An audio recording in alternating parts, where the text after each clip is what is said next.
you guys. In this video, I am going to tell you the top 10 kind of craziest stories I've had involving travel. Top 10 craziest, funniest travel stories of mine. I've travelled a lot, as you guys know, and what I thought I would do is I'm going to start from the 10th and go to the first, meaning the first is the absolute most crazy, but we're going to start at 10. We're going to count down to the craziest, so we're starting at 10. All right, I hope you guys enjoy. I'm going to use an item for each of the stories to represent them. Okay, the first story, which is actually number 10, took place in India. So I've got some rupees here. This is the cash in India. The money is called a rupee, and this is 100 rupees. Okay, so each story will come with one item. Alright, number 10. I call this Flood, Frogs and Monkeys. Okay, so I spent 3 summers in India, Southeast India, for about 2 months apiece. After that, I actually went and lived there for 2 school years. And this particular story happened when I was living there for the 2 school years. So, you know, you go through all the different seasons in India, but we have rainy season. And rainy season is no joke when you don't have a system set up to have places for the water to go. And again, you know, it's there, but you can see like a lot of my life, over a span of 5 years of my life, I was at this particular place. It's a school, and I was, you know, spent lots of time, lots of seasons, but this rainy season got crazy. So I was about ready to go to school per usual. I taught in a school there in India. And I was, you know, getting ready. I knew it was rainy. It'd been raining for, I don't know, whatever, a few days, a little bit there and there. But I come outside and the place is flooded. And when I say flooded, I kid you not, it was walking from the building that I lived in, the teachers' like quarters, to the school. You would have to go in water up to your knees just to get from the quarters to the school. So it was a no-go. School was out because it was raining too much. I went to the school just because like it's all on the same kind of campus I was on. It's like an enclosed campus with a school and hospital, and the housing for the teachers and the students. Many students lived on campus in a hostel setting, so lots of space, lots of different things going on, and the whole place flooded. So I walk over to the school, I waded over to the school just to see what was happening, because this is hilarious to me. I go over, and literally the entire first floor, the school was about, what are we, 3 floors? 3? 1, 2, 3. Yeah. And the whole first floor is flooded, like I said, up to your knees. But there's this one part in the middle of the school on the first floor that like is indented. It's a spot where like kids have lunch. There's like little steps going down to it. It's like lower than the actual ground, and it's just like a pool in there, just a little pool in the middle. It was intense, to say the least. Major flood. Now I lived in a very rural place, so everything just gets cancelled. Everyone stays home. That's that. All the kids in the hostel stayed in the hostel that day. We did whatever activities with them, etc. And yeah, the frogs the frog portion, I should probably have included snakes, but the frogs really stood out to me that day. You guys, there were frogs, I'm not exaggerating, this big, the really big ones. Like when you picture, a frog that you learn about when you're a kid, like the pictures of frogs, they're big, right? We usually just see the little guys, but in the pictures, they're like giant. Well, they were giant, and they were everywhere. It sounded really beautiful. You'd hear the like ribbits from everywhere. So that evening, my friend, who was in charge of like maintenance at the school, okay, it's rare to have a woman in charge of this, but she just is a boss, and she's done it for years, and everybody listens to her. All of the workers and men, they all listen to her. She's a boss.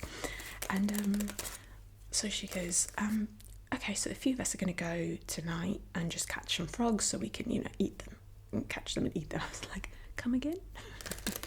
Okay, sounds great. I'll be there with you. So 3 of us go out, and it's pitch black out. Very few lights were even on, even in the school's campus. Like it was night where it just was dark. And again, we're wading through knee-height water from time to time, not at every point. And so there's one person that's got a bag in the hand, a big bag. Okay, this is just how life works in a lot of countries, so I'm just gonna have to bear with the story. I'm not a huge fan of everything that took place, but one of us held a bag, one of us held a flashlight, and the other one was the one who caught the frog. Okay, and this is my friend who's just a boss. So she's out there just jumping, catching these big frogs. I was the bag holder. So I'm standing there, she's popping these giant frogs, and they're alive, they're shaking around everywhere, jumping inside. I'm holding them, and then we'd walk to another place, she'd find another one, we're grabbing them, they're feeling the bag. And they're jumping around, and they're like, they don't want to be in there. I feel bad for the frogs in this story. Okay, but it was actually really funny because I don't know what to do. It's shaking around, and I've got this bag of frogs, and it beats me. At this point I probably lived there for maybe 6 months. So I'm like, you try to like go with the culture to a certain degree. You have to eat, and there's certain things that they eat, etc. Okay, so we capture probably, I want to say maybe like 6 giant frogs, and it's a whole thing. It took a while. It was a whole process. And that night was just really funny. And I remember walking up and down this walkway where it wasn't covered in water, and I remember it being so dark, and like I didn't have like flashlight or phone or anything like to give light, so you're just like taking one step in front of another, and there's like maybe a light at distance, and all you can see is every step you take, something hops out of the way. Every step you take, they're just hopping out of the way. So you just know they're everywhere, but you don't, you just have to keep taking one step in front of the other, and they're going to move. They don't want to be stepped on. They can see you can't really see them. So flood and frogs, and I'm just going to toss in a little, bonus into this one, was that within the next probably, 3 months or something, I don't remember the exact time frame, rainy season was over at this point, but we just had this one funny day where these giant monkeys visited the campus. There were probably 3 of them, and they started like coming over the walls, like the actual walls of this campus, because we had children. Youngest was 2, and it went up to about 18. Okay, and there's like probably 65, 70 kids at any given time in the hostel, not including the kids on the campus that come to school there that don't live there. There's probably say 200, 300 more that come to the school there every day, right? So the concern, I was clued into what the concern was. Like, I thought this was just, wow, there's giant monkeys. This is very entertaining to see the giant monkeys. And here they are. They've never come before. I'd never seen them in all my time in India, anywhere. And yeah, they came. And what they were there for was to kidnap the children, the babies. Okay, we had what's called LKG, lower kindergarten. And these are kids that are 1.5 to maybe 3, 4, maybe 3, because then they go to UKG, which is upper KG, and they are, you know, then they're like 4 and 5. So they're little guys. So, and then we, in our hostel, we only had one little one that was 2 years old. The rest were a bit older. So anyway, what the protocol at that point became was, make sure the monkeys don't get the kids. So we were in full protection mode, trying to make sure that the monkeys did not capture any of the little kids. So we were on guard. Thankfully, they weren't able to get any of the children. Apparently monkeys like to do this. I didn't know that, but they do. Okay, so that's my number 10 slot, goes to flood frogs and monkeys. And yes, there were snakes also during the flood time, and they also were, when I would walk down that path, they were also like squiggle away with the frogs. And I can't even tell you how much I dislike snakes. I hope I never ever have to be touched by one ever. I am terrified of snakes. I'm just like grossed out and terrified all at the same time. And there were snakes everywhere. I'll tell you one other bonus. You might get random bonuses here and there. Once I was going to our dance studio, we had this like dance studio in the middle of a rice paddy field. So cool. I taught dance there. It was quite incredible. However, it was also some of the most difficult years of my life. It was a lot going on that campus, and a lot. So that said, I'm walking to the dance studio one day through like this paddy field, and it's just like a little room that was built there, but they put a floor on it that could be like for dance, because dance is a big thing in Indian culture. And that's one of the reasons I was initially invited there, was to teach dance, because the kids really liked like hip-hop style and bhangra, which is like an Indian kind of hip-hop. Anyway, that said, there was the biggest snake I've ever seen in life, like in the wild. You go to the zoo, you see some snakes. Okay, I'm not talking. This is in the wild snake, red, about yay thick, and let's see, maybe is a yard. Let's see. Okay, so 12. Let's go with 2, 3, 4, 5, 6. It had to be about 10 feet long at least, because it was through the rice paddies. It was moving quick, and it was very big, and it was terrifying. I ran inside there, closed the door. Alright, that's number 10. Number 9 is actually going to, this will make sense in a moment. I'm going to use this as my item for number 9.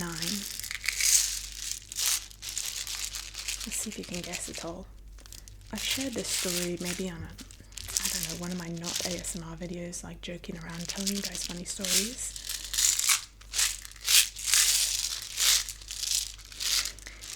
This is an airplane story, something that happened actually during the travel.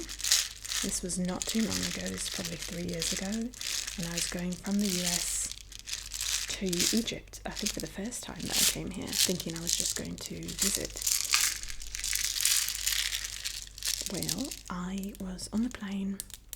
We didn't really have that much turbulence. It was just like a normal flight, very long flight. Usually this was probably between 13 and 16-hour flight, sometimes 17.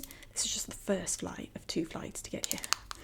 And yeah, really long, normal flight. I get up to use the restroom. It's been a long time, no turbulence. I enter the restroom. I use the restroom. Thank God I had finished using the restroom, washing the hands, and suddenly we're getting some turbulence. It actually probably started when I was, tinkling a bit. I don't know how to say that politely. It started when, and once I realised it's kind of getting more, I finished up as quickly as I could because I saw like there's some turbulence happening. But I've flown a lot, so turbulence doesn't usually bother me. Even a good amount of turbulence, I get, you just kind of, you understand it's like a bump in the road. Anyway, but I'm realising this is getting to be a lot. So I wash my hands and it starts going really, really big. The turbulence is like this. And I'm in the bathroom. I've never had that happen to that extent in a bathroom. And so I pushed myself into the corner and I put my hand, if you've been in a bathroom in one of these larger planes, like the roof, if you would, that the ceiling is quite slanted. It's not like up, like you can touch it easily. So I pushed myself into a corner and got one hand lodged on the ceiling and the other hand on like the sink thing. And I nearly lifted off the ground to hit the ceiling. Like that would have been a really more funny situation had that happened. Thankfully, I kept it where I was just stuck in that corner and I held really hard. I had my quads, like I was like squatting, like in a squat to keep my knees and my legs strongly, firm in one position, and shook like anything. Hilarious. I finally saw they have a little handle in there. I'd never had to use it before, but I saw it and I was like, oh my gosh, that's great. So I grabbed the handle, and that way I didn't have my hand on, I can't remember, one of the hands I grabbed onto the handle and I kept myself not like locked into position all the other places, but that really helped. And it shook like anything. I literally should have been lifting off the ground. So I think one of the best parts is that finally the turbulence ends. I had to wait in there for quite a while because it went on for a while, and it's one of those things that stops and starts and stops and starts, and I didn't want to be walking back to my seat when it started again and not be holding on to anything. I'd rather wait till through the turbulence and then go out and back to my seat. I didn't want to put myself in a more precarious situation than I already was in. And to be clear, when I went to the restroom, the seatbelt signs were not on. There was no turbulence. It was once I got in there, just right on cue, Oh my gosh, I was laughing in the moment. I was literally like, seriously? Wait, is this happening? My feet might lift off the ground. Anyway, I finally waited out. I feel okay, it's safe to go out now. And the funniest part is I'm walking out and I'm walking down the aisle to my seat and everyone's looking at me like, were you in there for that? And I'm just like, hello, how are you? You good? Everyone good? Okay. Oh gosh, it's so funny. So I felt this was appropriate.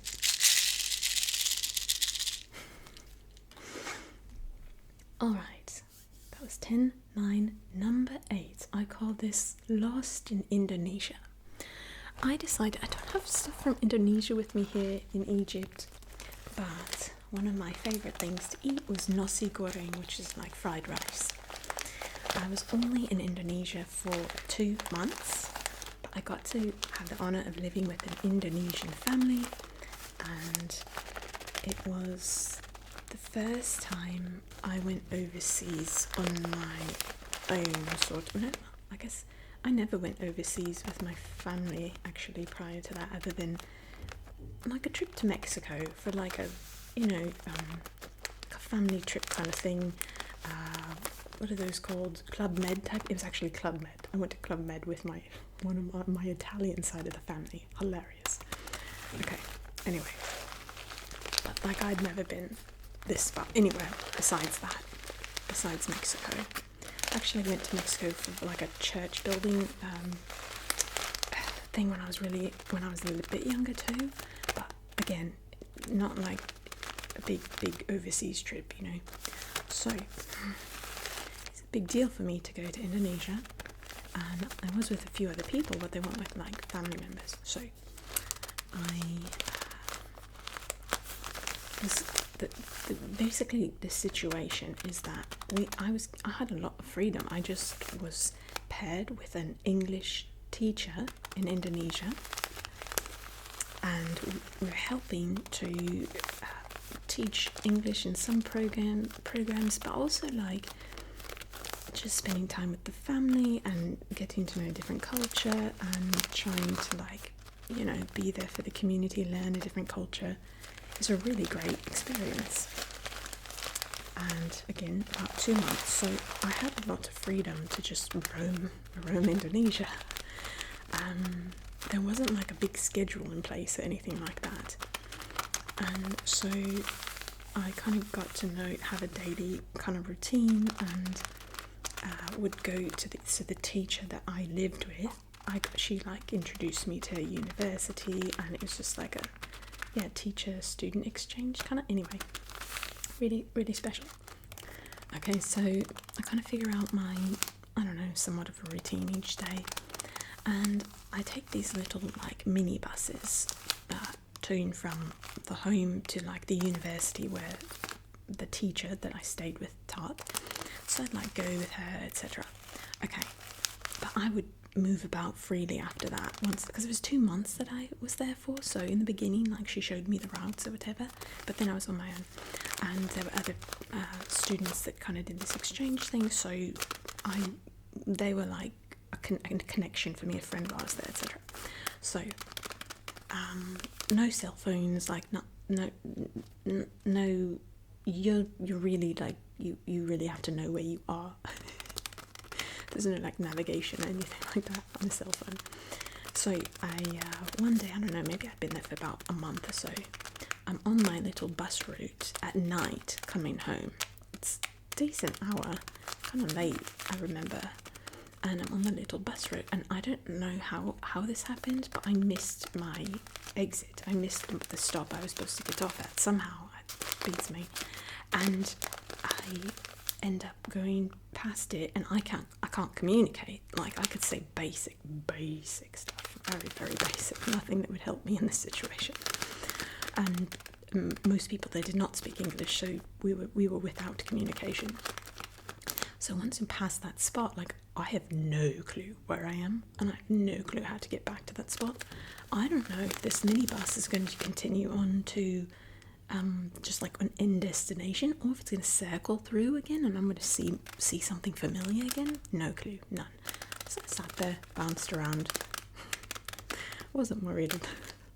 I think I was probably worried a little, but looking back, I probably should have been more worried, but I wasn't. I was just like, all right, so what's going to happen? Let's see where this goes.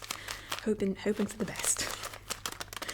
So thankfully, after a while, I recognised something, and so I popped out at that spot. When I recognised something, it was like, okay, I've seen, this is one of the stops, etc. That I know. This, I saw like a stained glass window of something like that. I can remember that, the visual. So I got out, and I was able to get home from there somehow. Because I recognised and could walk back to their home where I stayed. So yeah, I was lost in Indonesia at night, going from minibuses, trying to make sure I could find the house that I was staying in. And I did.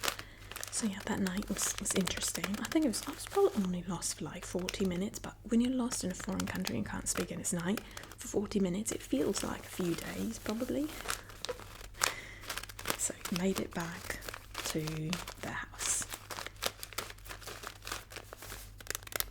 Yeah, so some of my favourite foods there were, it's called nasi goreng, fried rice, or mee goreng, fried noodles. They had delicious yumminess. And since I don't have any of my saris here in Egypt from Indonesia, I went with rice because it was one of my favourite things there. Alright, countdown to number 7. Okay, for number 7, I have this card that a family member gave to me for when I was leaving. They gave me this card and I keep it in my suitcase all the time. And this was actually the card I was given when I first came to travel to Egypt. And again, I didn't know I'd end up living here, so it was just kind of a fun adventure I was going on for at most 3 months. So I thought this might be nice to represent this next story, because it takes place in the early times of my time in Egypt, within the first 3 to 4 months. And I've lived here for over 2 years now somehow. I don't know how that happened. Aren't these nails pretty, by the way? I think this is pretty. Okay, so number 7, craziest, funniest stories. Okay, this is going to be a collection of stories within one concept of what happened, things that happened to me. Funny things in Egypt, but they have like the same theme. I'm going to call this Egyptian Men. Okay, so the first one I think is probably, to me, well, I'll go in order. I'll just go in order, but there's a similar theme here. So one night, I'm also stranded. Sounds familiar. I was also lost in Egypt at this point, also at night. But I did have an app at this point, my phone, I had Uber, all this stuff, but for some reason my 4G was not working. Couldn't get an Uber to take me where I wanted, and I didn't know how to tell them where to go, which in my first few months I didn't know how to communicate everything. More than that, I think I probably could have said, like, left here, right here. I didn't know how to get back from where I was. It was quite far from where I was staying, and so I would rely on the Uber to find where we were going. Okay, that's what it was. I was a friend. This is what it was. I didn't take an Uber.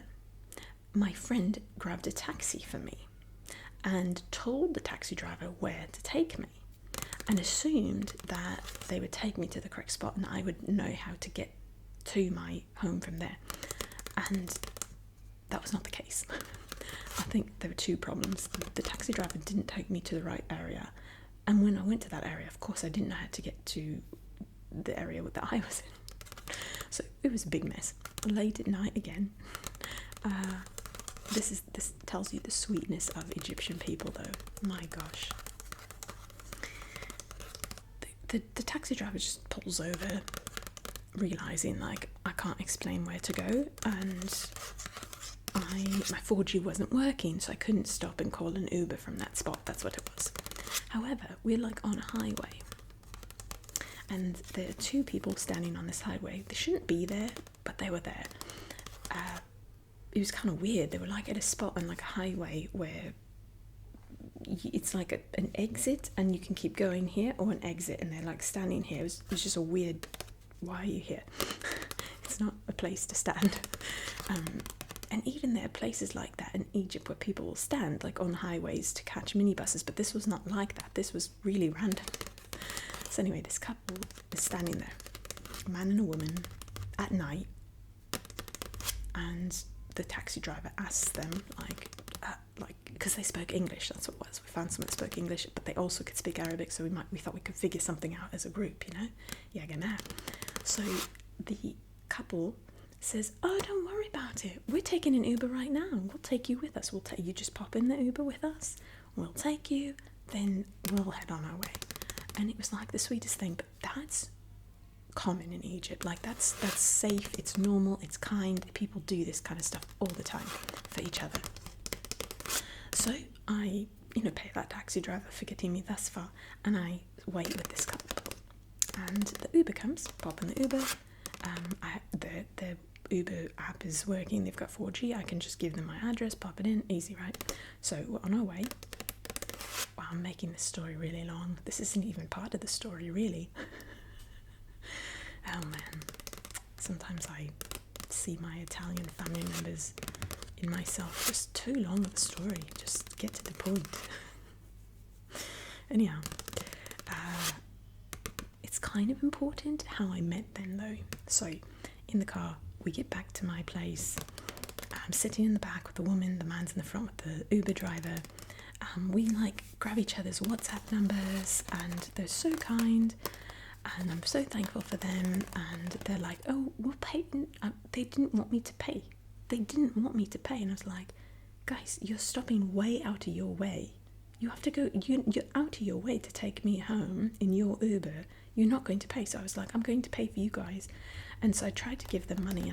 I can't even remember if they accepted it. I tried to pay for their trip and mine, of course, but I can't remember if they accepted it. It's possible they didn't. It's possible they did. I can't remember. But it was a really sweet interaction. Dropped me off, got each other's WhatsApp numbers, whatever. Next few days, weeks, I start getting messages from them. However, I'm getting messages from the woman and the man separately. And in Egypt, that's super not okay. That's not appropriate. A man should not be messaging me if he's in a, I didn't know if it was girlfriend, wife, but like, it wasn't his sister, that was for sure. I could get that vibe. They're out at night together typically would mean they're married. Just culturally, that's kind of, or it's a quite serious relationship and they're courting and the families know, like that sort of thing. So I start getting messages from the man and the woman separately, and I'm thinking, this is really odd. Why are they checking on me separately? I was responding to the girl because that was appropriate, and to the guy I'd give like a really short response because culturally I'm like, something's so weird. And he kept asking if I wanted to, hang out or something like that, and I didn't feel comfortable because the woman should ask, and it was just, I was really confused. And the girl and I were connecting, etc. Okay. Time passes, and I get another message from the guy. That's what it was. I get another message from the guy, and he says, would you like to go out with me? And I was like, I'm still not understanding. I can't say yes. Like, is your wife going to be there? Like, what's this is not normal. So I said, I think what happened was I said, no, I'm sorry, I can't, because I was confused. Then I get a phone call from him right after, and I didn't know it was his number calling. I didn't know his number. I just had his WhatsApp number, and I messaged on WhatsApp. The number that called didn't have his name saved or anything, so I just picked up, and it was, within an hour of his text, I didn't connect that it would be him. And so literally I picked up the phone, hello, because I don't get calls in Egypt. This is a call on my Egypt SIM card. So, hello, and he says, hi, as if I should know who it is. I'm like, sorry, who's this? He says his name, like, I kind of couldn't really understand. So I was like, I'm sorry, who's this? I said it again. I was like, oh, you just messaged me. Yeah, sorry, I can't hang out, He said, I just, I wanted to touch base with you, see, why couldn't you hang out? I was like, well, because you're married and you're the guy, to put it bluntly. And he goes, I'm not married. And I was like, wait, that was not your wife? And he goes, no. I was like, it's not your girlfriend? No, that's not my girlfriend, that's not my wife. I was calling to ask you, like, on a date, and I was like, oh, well, I'm not available. It was just fishy. To me, it was fishy. So no, I'm not available. But thank you. I'm honoured. I'm flattered. Thank you. But no, because okay. So, fast forward about a month. I message with the girl once in a while, and I didn't make a thing of it. Just she was one of the first girls I met there, and that was nice to have someone to talk to. So she goes, would you like to hang out? Maybe I think I asked to hang out because I was super lonely. I didn't know any girls. Would you like to hang out? And she said yes. So we got together one day. Okay, we're sitting together having tea in her apartment, and she references her boyfriend, and I said, oh, who's your boyfriend? She goes, the man you met me with. That's my boyfriend. You didn't catch that? I'm like, hold up. It's like, that's just okay now. Well, now this is awkward, and now I've got to tell you something, because I wasn't not going to tell her that. That's weird. So it's like, FYI, your boyfriend asked me on a date last month and told me you weren't his girlfriend. And she was like, what? Really? I was like, mm-hmm. So she was upset by that, of course, but like, don't date that guy. Probably want to end that. Okay, trying to like watch out for this girl who's my first friend that's a girl in Egypt. So not a great start to friendship. I go home, and maybe a week later I get a call from this guy. Again, I don't have his number saved. I don't care. I don't know. It's just a random number that calls me. I pick up because it's always like people delivering stuff to me, etc. Like I just get random calls. I pick up. Hello. See what? It's him. And again, he says hi, but doesn't say his name. So I say hello. He says hi. I say, who is this? He says his name. I don't even recognize it. A month or two has gone by since actually that happened when he asked me on the day. I didn't remember his name even. Like, it was really awkward. And he said, finally it occurred to me as he started to explain why he was calling. I was like, oh, this is weird. Okay. And he said, why did you tell her that I asked you on a date? And I was like, excuse me. Because you asked me on a date. That's why I told her. And she told me that you are actually her boyfriend. And you told me that's not your girlfriend and you're free to go on a date. That's why I told her. Any other questions? And he's like, you shouldn't have done that. You shouldn't have told her that. I was like, I don't care what you are saying to me at all. Yes, I should have. She was a friend. She helped me. And that's a girls should tell girls this because what she did is not right. And he was like, no. What you did's not right. You can't tell people that stuff. I was like, is this a joke? Like, okay, so long story short, the first friend I tried to make in Egypt was a big fail. We didn't hang out after that, the girl and I. Apparently she went back to be his girlfriend, which... So, I was very angry at that guy, and I told him on the phone. I said clearly, like, this is not okay to do to women, just FYI, I'm not for that. You should be honest with her, etc. And you should not be mad at me for saying that to her. You should be mad that you did that. Alright. I'm still going to use the same thing because there's a threefold story in here. That was just one of them, you guys. This is going to be a long video. I hope that it's good for you and you're distracted, etc. and sleeping away. Or just listening. Some of you guys tell me it's like a podcast. Alright, that happened within a short period of time, right, getting it. Second thing happened, overlapped in that time frame. Again, I had an Uber taking me home one day. I was super lonely at this point. I was really praying about getting friends that were females at this point. Because I really I wasn't at the gym yet. I didn't know there were all women's gyms. I just didn't know enough. Like I had just decided to live here and I was trying to build a community and really didn't know how to. And I was mainly finding interactions with men at the shops and in the cars and in going places. Like, I couldn't find women my age anywhere. Just the area I was staying in just wasn't like a young area. So I just couldn't find women to hang out with and I was really praying about it. So I get in this Uber and the gentleman is talking to me, asks me a few questions. That always happens in the Ubers. Like, where are you from? They can tell I'm a foreigner. So we have, and actually, you know, I learned a lot of my Arabic from taxis and Uber drivers like that. I was able to practice what I knew how to say, but hadn't really like talked with a person. So I got to like start talking, and it became natural to understand and answer the same kind of repeated questions. So that was really helpful for me at the time. So I mentioned, I don't have a lot of friends that are girls here. I'm looking for friends that are girls. He says, I've got 4 sisters, however many. There were like 4 or 5 sisters. I was like, really? Are any of them like my age? What do you think, you know? He said, yeah, absolutely.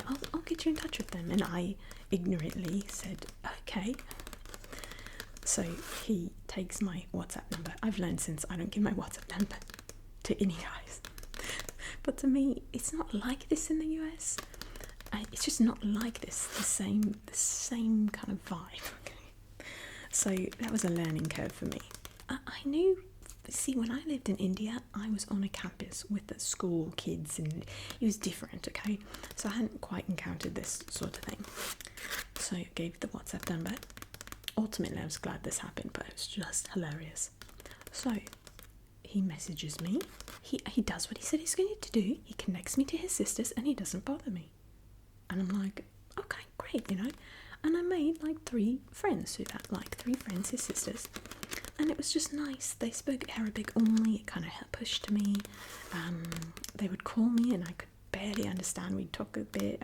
I learned to use my Arabic writing in texting. Like, it was great. And one day he said, this was like the first week or two, that was normal. And then he said, would you like to meet with my sisters? And I was like, yeah, I would love that. He said, we're having a family dinner. You can come with us. And I thought, that would be great. Like, that would be so nice to go into an Egyptian family's home, etc. Okay. Backing up, he had told me on an Uber drive that he was married. He had a wedding ring. He showed me pictures of his wife, and it was a pleasant, it was a nice communication. He was a young guy, younger gentleman, and yeah, I felt comfortable, right? Okay, so he says he's going to pick me up at this certain time to take me to his sister's place.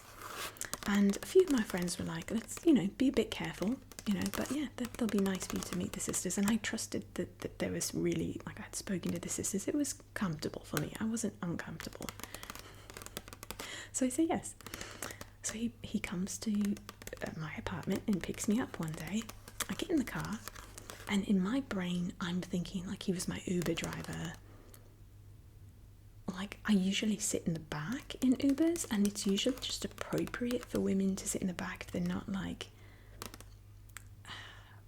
related sort of to the guy. So like, I started to sit in the back again, because it really, that might seem weird, but it really would be more appropriate for me to do that. So I started, he's like, it's okay, you can sit in the front, I'm taking you to my sister's. Okay, thank you. So I sit in the front, and he starts driving, and he goes, I said, how are you? Thank you so much, it's so nice. He said, it's been a really hard day. And I was like, really? What happened? He didn't speak English. This is our best at me speaking Arabic, and he actually didn't speak any English, so sometimes I had to break out my translator.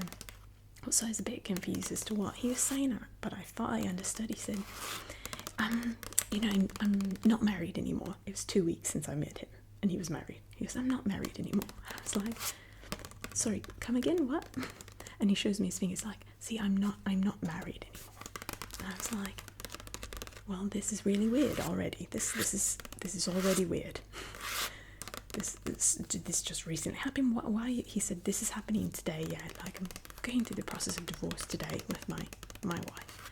And I'm like, why are you taking me to your family's dinner if you're going through a divorce? And I said, just drop me back off, it's fine. It seems like you've got some important things going on. I'm very sorry, we'll do this another time. He's like, no, it's fine, no problem. Like, as if nothing was happening. And there is like an element of hospitality here where I could see that actually happening, putting that above like some major thing going on in their lives. He insisted that it was fine, and I thought, oh, this is strange. And then I thought, is he trying to like hit on me? Like, I thought that went through my head because of this previous experience, right? Like, well, this is weird. Anyway, we arrived at the sister's house, a great time. It was really sweet. It really meant a lot to me, and I really enjoyed my time. But the whole time, they're talking about how he's getting a divorce, and they're hoping that I will marry him. And I was like, oh gosh, this is the weirdest thing in the world. And I was like, I met him 2 weeks ago and he was married, so this is really odd timing.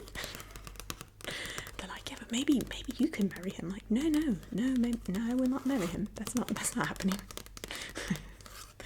Anyway, there's this whole evening with his family where they're probably, you do have to be careful when you're a foreigner and being taken advantage of. You have to like be aware of that stuff, but thankfully I was aware of that, because I travelled a bit. I travelled a lot, actually, a lot, and so I caught what was going on there, and it was just like, this is hilarious. Do they think I'm going to believe it? Anyway, it was hilarious. I had dinner with his family, and he took me home like a gentleman. That was it. And then I shut that down. But I just couldn't believe I got in the car. He's like, yeah, I'm not married anymore, and I don't have a wedding ring to prove it. Like, you can't just, you can just take that off and tell me you're not married.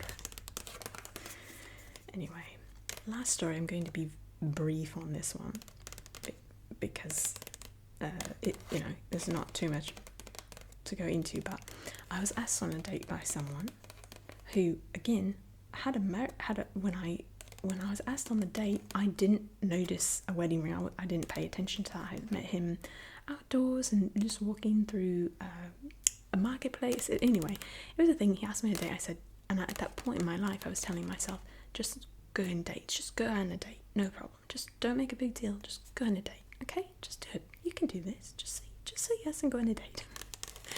So someone asked me a date. I said, okay. And then when I arrived on the date, I saw a wedding ring and I'm like, quick question. I noticed you have a ring there, but I also knew that sometimes men wear here this like a university ring, and I actually had a friend who wore it on the wedding ring finger, but he wasn't married.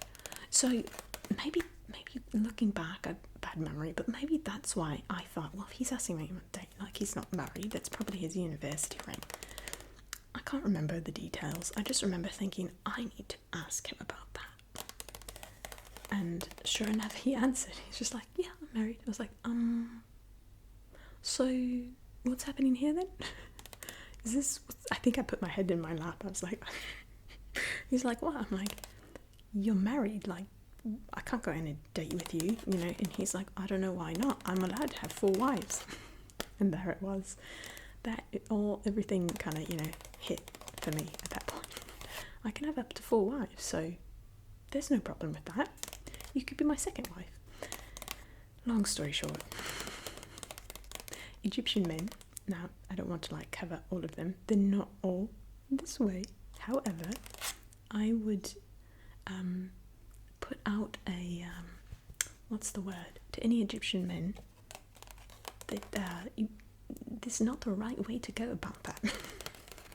Actually, I feel really bad about it. I think a lot of women in Egypt don't feel secure in their marriages, and it's often because the man has this sense, which I don't think Islam intends to be clear. I think they're maybe manipulating what maybe the message is supposed to be. Now, that's my, I don't know, everyone's heart and intentions, okay? But it seems to me that quite a few men kind of use that idea that they're allowed to have up to 4 wives to basically date anyone they want anytime, because in their minds they're courting a new possible wife, and that's really just adultery. So anyway, it's a problem here. It's a problem here. So to the men that have done that, okay, tiny PS to that. I've talked to lots of my lady friends here in Egypt, and the reason why that it's like, this is actually a thing in Islam. It is allowed. However, it's kind of the way the person goes about it, the way that the men are going about it here isn't the way that's supposed to happen. So just to clarify, it actually is something that takes place here. My neighbour is the 4th of 4 wives. Her son, who's also my neighbour, that helps me with my power bills and stuff. Anyway, he's the son. His mom is the 4th of wives. My closest friend, her uncle, has a 2nd wife. It's actually common amongst like older generation a little bit. So it's not that it's not a thing here. It is a thing actually. And that's not to say it's good or bad. I'm just saying it is a thing here. But some men are taking advantage of the situation, and it's very terrible for the women. It's very terrible for them. Okay, just wanted to clarify that. So yeah, it all kind of came full circle, all those stories when he said, that's not a problem, I can have up to 4 wives if I want. And that was that. Okay. Alright. Next story. This one takes place on a flight to Morocco. So another flight story. This is number 6 in the countdown. On my flight, this was actually going from Morocco back to the US actually. I had spent a few weeks in Morocco, I won't go into all the backstory because I'm obviously just telling too many parts of the stories. This is in Morocco. This is a little lantern from Morocco. I bought it on that trip, I believe, yeah. And it's just a little lantern that I've had with me ever since then. And I love it. I brought it back. I had it with me in the US, of course. And when I moved to Egypt, I didn't bring it. But in my last trip to the US, I brought it back with me because I had space for it. And I love it. So, done with the trip, flying back, had some friends with me. We're on the plane. Our seats are in an interesting formation. We are in the back of the plane. My 3 friends are sitting together here, 3 of them. There were other people too, but 3 of them happened to be in the same row right behind me. I was right here in a 2-seat spot right next to the window, cramped between one seat and a bathroom. So you kind of have to imagine this scene with me, okay? Come into the scene.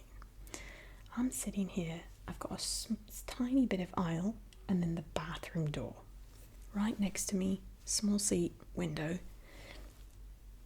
The bathroom ends, as it creates like a wall here and here. And my 3 friends are sitting in the seats that have just a wall in front of them so they can see directly all that's happening to me.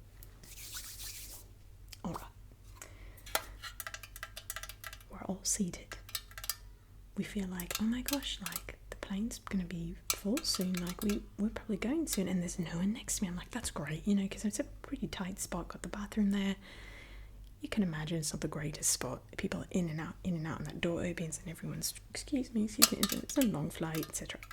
So I'm really excited that no one's in this seat. We had a lot of people on our plane from Northwest. Well, West Africa. Let's just say it was West Africa, yeah. Okay, so cultural differences. Lots of cultural differences around the world. And one of them is that not every part of the world wears deodorant, okay? So just putting that out there. I lived in India, it was a thing there. Now, it's changed over time. But at the time I lived there, that was a thing, okay? So that wasn't a huge shock, although there were a lot of people from West Africa on the plane with us. And the woman who sat next to me didn't use deodorant, to put it bluntly yet politely. She didn't wear deodorant. She also, again, not criticism, just a fact, was quite large, okay?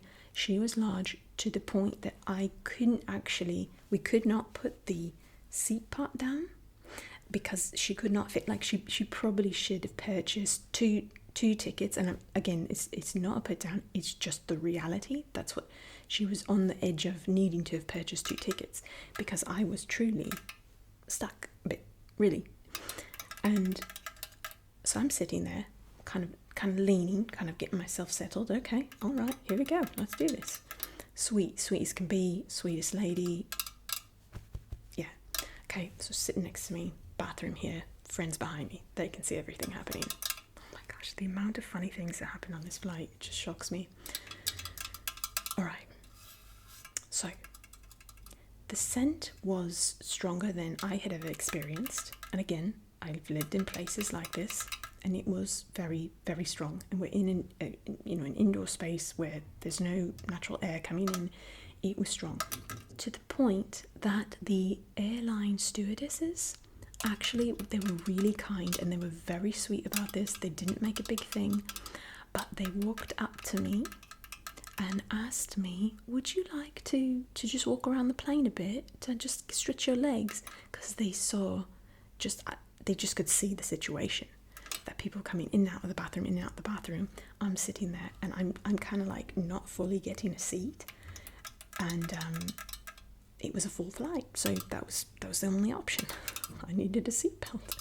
But any time that the seatbelt sign went off, they would come to me and ask me, and they weren't rude about it. They didn't make her feel bad about it, and known. They were really discreet about it in a sweet way. And she did not speak English, so it really truly that she didn't know, and she didn't feel uncomfortable. I made her feel very loved. But it was actually enough where at one point I did take up their offer and I walked around the plane a bit. Okay, my friends are behind me watching this, and they can see the whole thing, and they are in stitches because, you know, I'm kind of stuck between a rock and a hard place. It's just really like this is really funny watching her. They're dying. And what happened next? Okay, here's next. She needs to use the restroom, so she taps me. I'm like, yeah. She like points to the bathroom, and I start to like, I'm like, oh yeah, sure. I start to get up, right? I start to move. She moves faster than I can move. She like quickly gets up and presses past me. You guys, it was like a comedy in a movie. I started to get up, and she's like, no, she starts scooting by me. And you guys, I was pressed against the seat as she squeezed behind me. And I turned I kid you not, I had to turn my head to the side because that was the direction she's coming from. And my 3 friends are sitting there just like, oh my gosh. I made eye contact. We're making eye contact with each other. They're watching this. And I'm just like, no. I got so squished. She went, okay. I certainly stood up right after that so that the next time she could go in without me. So she got back into her spot. I sat back down. You know, it's all good. I'm laughing. I think stuff like this is hilarious. Like, this is just like a joy bomb for me. I'm just like, this is too good. This is like, you can't write this stuff. And then I think, okay, so then probably, I don't know, an hour later, whatever. Again, there's people going in and out of the bathroom the whole time. Now, we're on a flight where many people had never been on a plane. So they couldn't figure out how to open the bathroom door. They open inwards. It's kind of weird because you're used to like pulling the door open usually to go into a restroom. So people would be pulling and not knowing if it was vacant or it was not vacant. There was a lot of jingling of places and things and pushing and pulling and not knowing. So I would then stand up and just help them and then say, you know, you push it in like this, and there you go. And they weren't speaking English, so I just kind of show them like, okay, you just push it like this. So I essentially was the bathroom monitor on this plane. Like, I should have been paid. Like, I was definitely like doing work during this flight. It was constant. So the best part, I can't be tapping for this. I have to use my hands for this. So I'm sitting there at one point. Lady walks up. She's also from a West African country. Doesn't speak English. She's in a beautiful, amazing outfit. Walks up, looks at me. She's got a baby in her hand, maybe one year, you know, very, very young, maybe even like 9 months, very young. Yeah, not even 1 year, 6 to 9 months, young one. She's carrying her baby, walking to the bathroom. She sees her, you know, here's the bathroom door, here's me. She literally looks at me, hands me her baby, and goes in the bathroom. No words spoken. Looks at me, hands me the baby, goes in. I've never seen this woman in my life. We'll never see her again. She doesn't know if I'm an axe murderer. She doesn't know anything. Just hands me her baby right into the bathroom. And I was taking care of the baby while she's in the bathroom. Thankfully, I'm good with babies. My friend's sitting here. I'm squished. I got the baby on the monitor for the bathroom door. It was brilliantly funny, you guys. All right. Next, same day, second flight. We get off that flight. We are so late because it was a Moroccan airline, which I found that Middle Eastern airlines function very much like the country that you are going. Like if it's Egypt Air, that functions like Egypt and Egyptian culture, often very late. Same with Morocco. We were very late. We were in a situation where we were about to miss our plane. I was really, really wanting to get home. Backstory, I did have quite a bit of a PTSD, quite literally, from my time living in India. Long story, lots of stuff took place. Had to leave, kind of like the Exodus situation. It was very difficult, traumatic. A lot took place in those 2 years. There was a lot, okay? So this was my first time going overseas. since my time in India, and it had been quite a while. And on that trip, although it was a great trip, it was 2+ weeks, and I was having like flashbacks and stuff, like moments, and kind of really struggling because I had had nightmares about being in India for years afterwards because of some of the stuff that took place. Okay, so it was and actually I'm going to share one of those stories. But really the nightmare was it's a lot of kids to care for, a lot going on.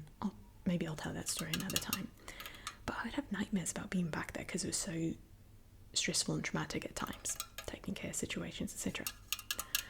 So I was very ready to get home to the US. So ready. I could not wait another day.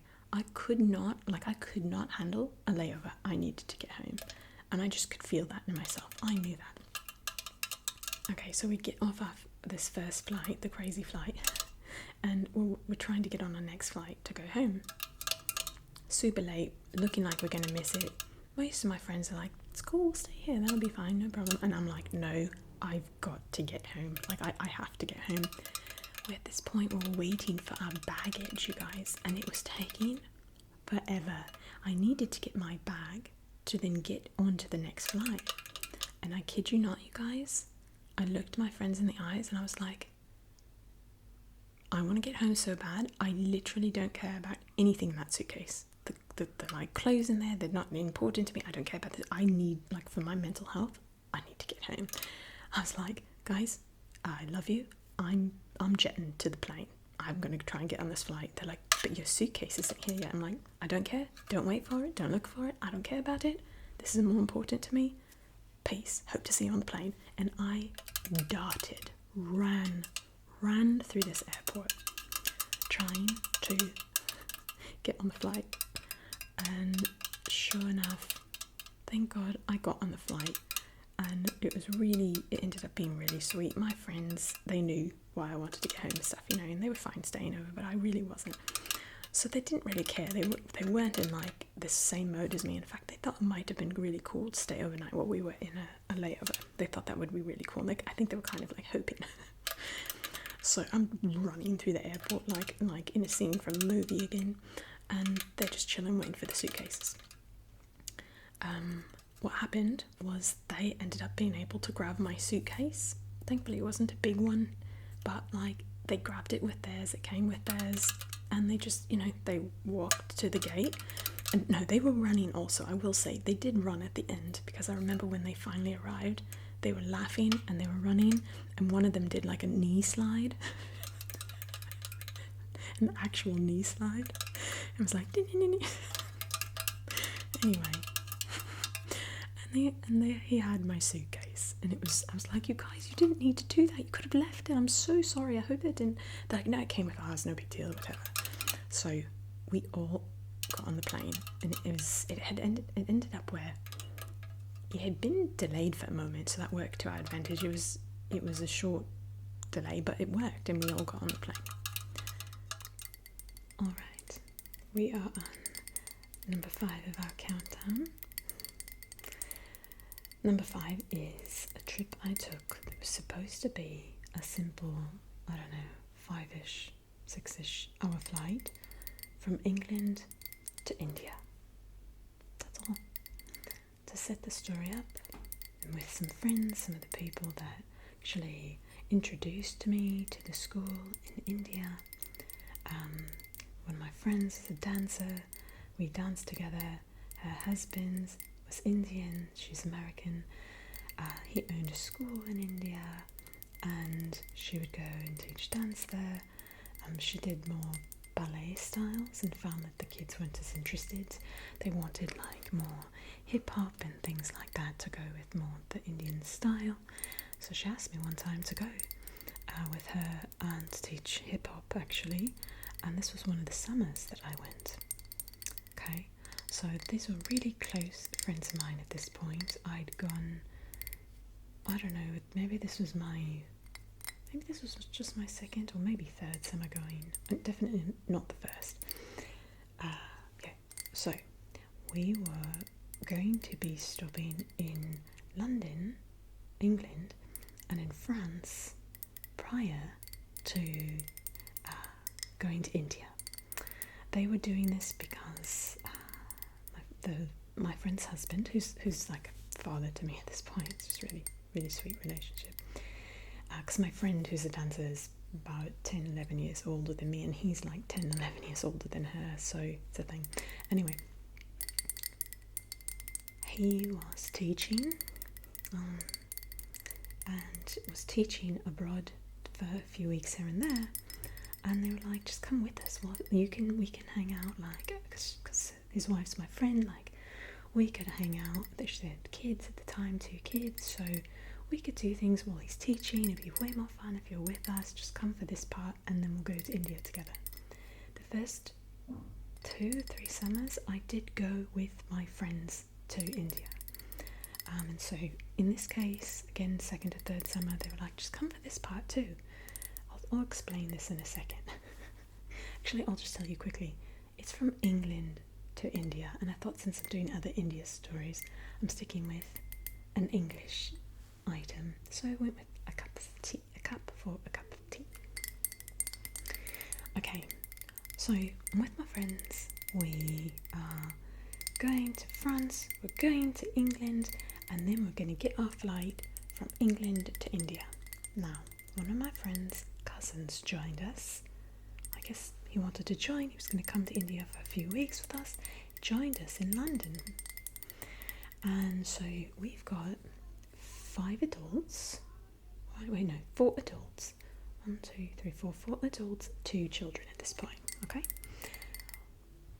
we were bringing tons of stuff with us for the school in India. So we each had 2 large suitcases. That's what we were allowed each. So we all only took some of our stuff in our suitcase, or like half a suitcase, whatever, and the rest of like our suitcases were stuff for, you know, the kids and the students and all that's going on there. So we had, all of us, 2 very large suitcases.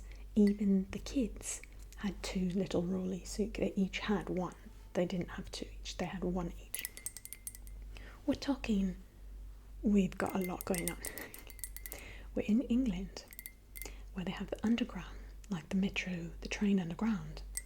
And the way this works is when you get on a train, the doors open for a very set and short period of time. You have to get on, and then they close quite quickly. So you can imagine 4 adults with giant, 2 in each arm, suitcases trying to get in the door, and 2 little ones within that short period of time. Okay, we make it on, and we're like, yes, we were just going to take the metro or the underground to the airport that we had flown into. Simple, get out. That's all we had to do. We weren't too worried. At this point, we just need to get out of the underground. We had gotten on. There was quite a feed. While sitting there, this is the airport we'd flew into. It was Heathrow Airport. We're going back there, of course, because that's where we flew in. None of us questioned this. Suddenly, one of us looks at the ticket and says, "What's the name on here? It's kind of weird. It's not Heathrow." We're like, "I don't know, no big deal. I'm not sure." I think we asked someone, and they're like, "That's a different airport completely." And we're like, "But no, we flew into Heathrow." They're like, "I don't know, but like, we have 3 airports, I think it was." They said, "That's another one. It's not where you're going now." When we're like, "Oh my gosh, what are we going to do? Are you serious?" We talked to a few people, we got information, and realised certainly we were going to the wrong airport. And you know, you're going to an airport with this many people, you want to be on time, you got etc. So we jump out at the next stop. Again, just imagine, every time we get on and off the underground, it's just a miracle. So we all get off, we all proceed to get on another underground going a different direction to a train that we understand will take us to this other airport. So to preface this story of England to India, it did not end up being that 5 or 6 hour flight, to say the least. Here we go. Alright, so we get off the underground. I keep wanting to say U-turn. Why? Get off the underground, pop into a second underground. Again, this is our third time in a short period of time with all these people and suitcases. Then we get off again. Then we catch a train to go to this airport. Get off the train. I kid you not, we had to go up and down so many stairs. In fact, I remember that one of the escalator, it wasn't working. We had to go up, down, or up, down these tons of stairs. We each had to take 2 trips with our giant suitcases. By the time we arrived, surprise, we had missed our flight. It missed it. Like it left. It wasn't like we were just, had to know. And we had left plenty of time, but this whole process took so long. It was a long train ride to the airport, and then once we got in the airport, it was just like, oh my gosh, you guys, I'm having memories that I didn't even remember when I thought to tell the story. I remember we had the carts that we were pushing through the airport. We put all the suitcases on them, and one of us, me or my friend, I can't remember, it was one of those guys that just, it wanted to turn a certain direction and it would just do circles, and we were doing like this to try to get anywhere, and it was just, at some point you're just dying laughing, like, well, this is what we're doing. Yeah, it was a long journey in that airport. Lots of steps were taken. It's so funny. And the funniest thing, you guys. Okay, so my friend and I, again, we're both dancers. She was like a mentor to me, okay? And like I said, her husband's quite older than her. She's American, one of the most chill, laid-back people. And he's the complete opposite. Like, she'll walk around wearing stuff like this, like, looks kind of like hippie-ish and just, anyway, that's her style, etc. He is all black business suits. He's a professor at a very well-known university in a very well-known subject. And he's, again, we're going across the world for him to teach at these places, okay? He's like buttoned up and the whole bit. The contrast is hilarious. So, she and I are cracking up as we're doing circles. Like, we're not trying to take too much time. We're trying to get there, but we can't. We have to work with this circling cards, we have to. And he's just stressed beyond belief. Hilarious. He's Indian, and I love him. It was just the funniest thing, you guys. And his voice has like this certain voice. We all like, even the kids and us, we would kind of like tease him, but playfully, like, we love him so much, and he knew that, but it's just like, he was stressed beyond belief, and we're just like, he's got like the motley crew behind him, trying to hold in our laughter. We arrive at the gate, miss the flight, and we think to ourselves, no problem, they'll put us on the next flight. That usually is what happens, no problem. Well, we were told there is no next flight that you can get on. It would be a significant amount of time to wait. That was ridiculous, apparently. And what would be better is if we get you to fly into a separate airport in India than you were originally going to fly into. That flight will take off in about 5 hours. That's more reasonable, okay? So we're thinking, okay, well, we can do this, but it's going to put us much further from our destination. So there was a decision between waiting for a really significant amount of time. Okay, so like the second of the 2 terrible options was just more terrible than this first option. Like, they're both terrible, but we chose the least terrible option, if that makes sense. That was wait for 6 hours in the airport in London. Take a 3-4 hour flight from London to Dubai. Have a 14-hour layover in Dubai. Not leaving the airport, just a 14-hour layover, then a few hour flights from Dubai to India. And it was to an airport that we weren't even, that wasn't the airport we would originally go to. It was going to add an extra like 5 hours to our time. Okay, so we chose that option because the other one was more terrible than that.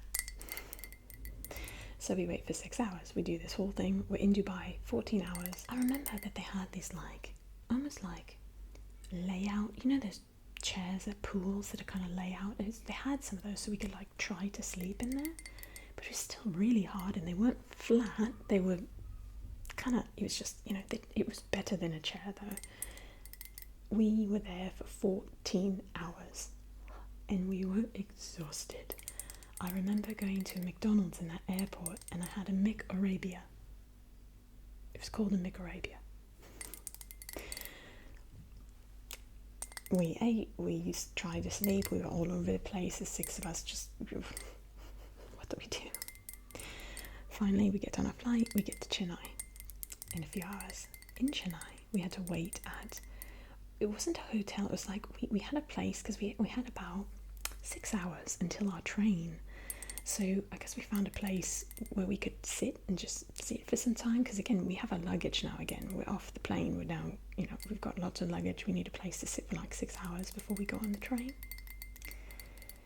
FYI, the train we went on, we then waited for 6 hours, went to the train, and that was going to be a 10-hour train ride from Chennai to wherever, I can't remember where we went because it was a different place than I usually went because of a different airport. However, it was a 10-hour train ride. Then we went to get off the train and took a 5-hour drive. 5-hour drive. You guys, I counted, I remember this to this day. It was 53 hours from the point we left the hotel in London to the point we arrived at the campus in India. 53 hours. I didn't take my shoes off for 53 hours. So, that was one of the craziest stories. It was just the longest travel I've ever had by a long shot. Oh, England, India. Okay. The next item I'm going to use for item number 4, counting down almost to that number 1 spot. They're getting crazier and crazier. I'm going to use my passport for this one. Okay, so this is actually a recent trip, and it was pretty much this series of unfortunate events that, looking back, was quite striking. It seemed that there were about 10 different things that happened that were almost like threats of possible things to go wrong or to be really, really bad.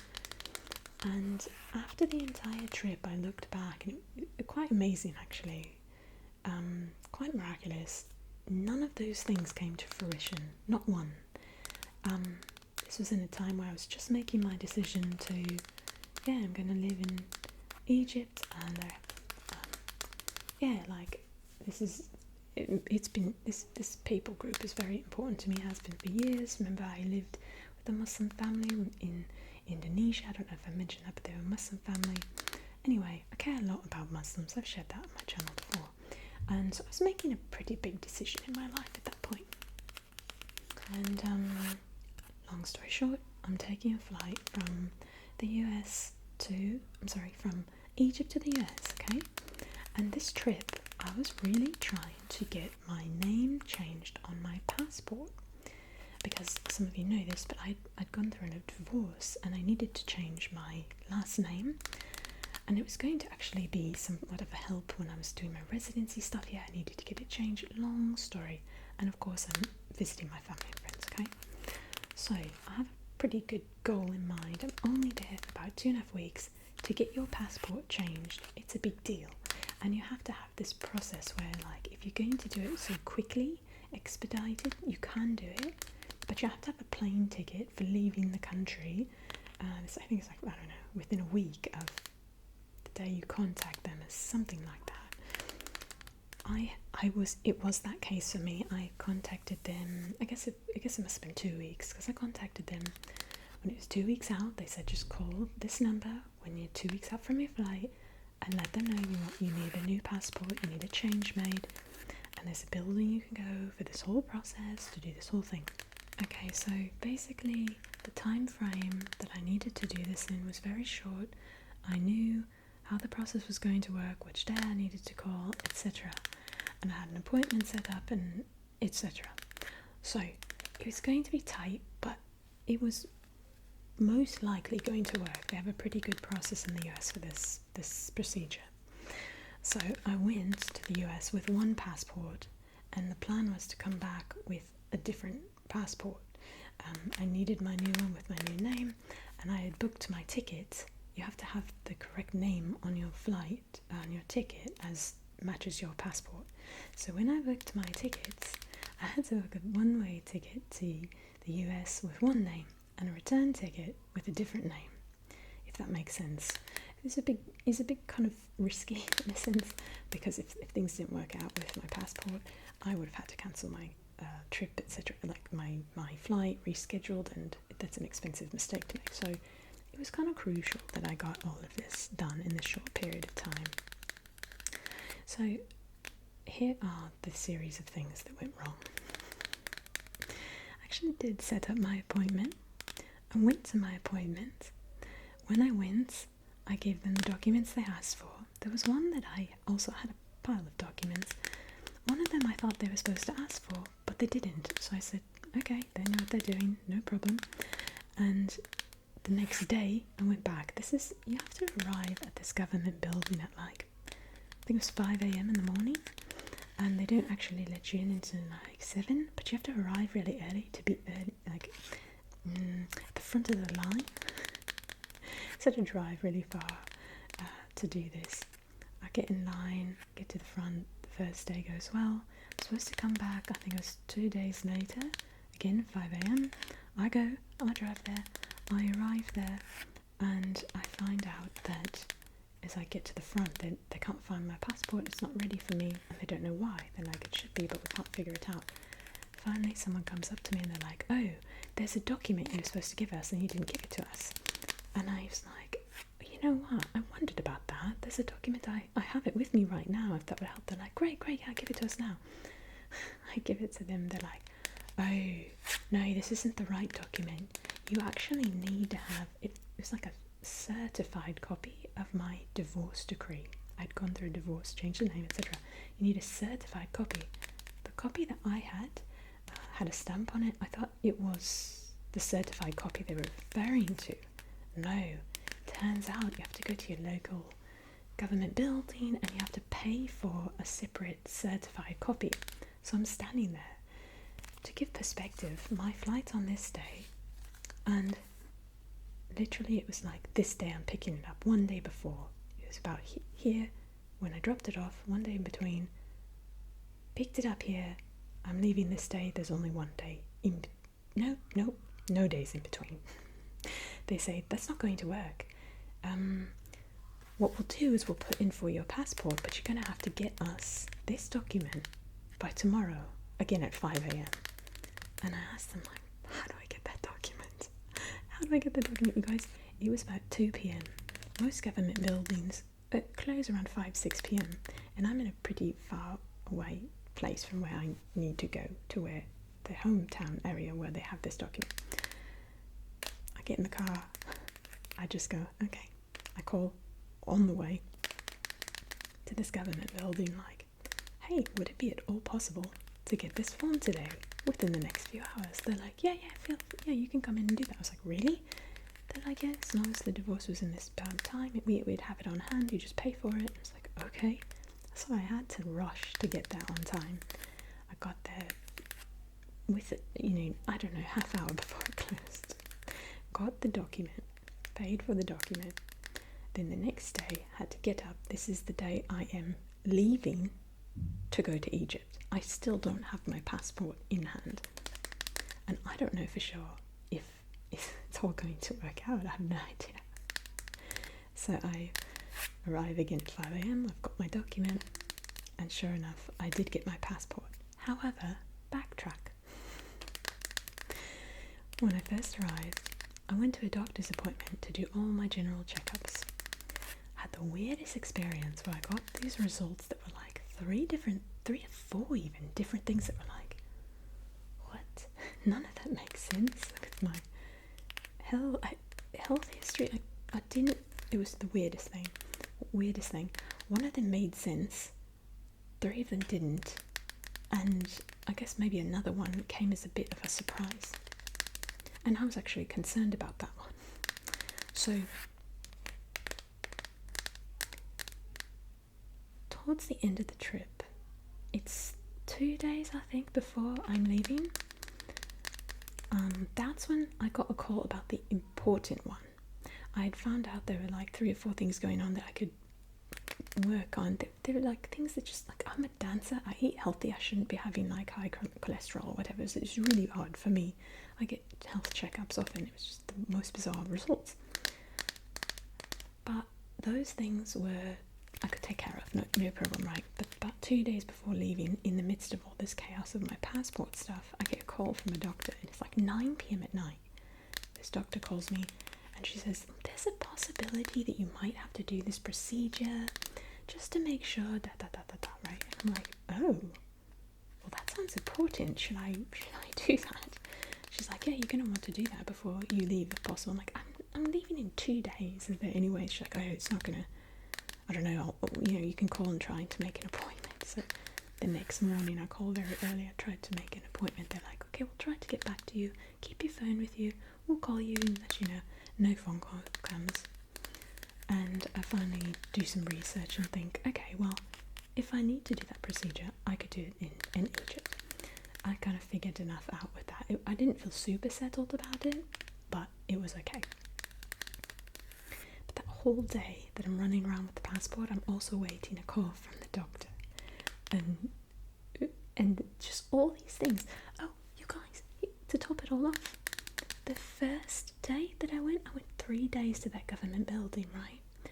It was an hour at least there, hour at least back, okay? The first day I went, I woke up, 4 in the morning or whatever, to tons of messages from you guys telling me that in a video I had accidentally shown my entire name. My whole name on a mailing thing. And I freaked out. I took the video down and then I drove to change my name. It was unbelievable how this deep fear came over me, like, oh my gosh, my name. And then I was like, this is fascinating. I'm literally going to right now to change my name. And that was just like, thank you God so much. I mean, some of you still know this. I saw my name, but it's not my name anymore. The first name's the same, but the last name's not, and that's a relief. Because I like to be anonymous. So this is just a few. There were other things that happened, you guys. These were just a few of them. Long story short, I got on the flight. I heard back from the doctors that it would be okay to try that in Egypt. I got the passport. There was even a last minute thought of I didn't have a QR code in my COVID test, and previously that had been a problem, so I was a little concerned would they let me on the plane, because one time I couldn't get on a plane without a QR code. Turned out I had my vaccination card with a QR code, so it was fine. But there were about 3 things that I was like, I don't know if I'm getting on this plane. Might have to stay for some kind of medical thing. Might not get my passport. Might not have my QR code. It was just... Then I got on the plane, arrived back in Egypt, no suitcases. Actually, no, they had one of my suitcases, one got lost. And it was a whole thing, you guys remember this. I shared this story in a video a while ago. But yeah, they didn't have my suitcase.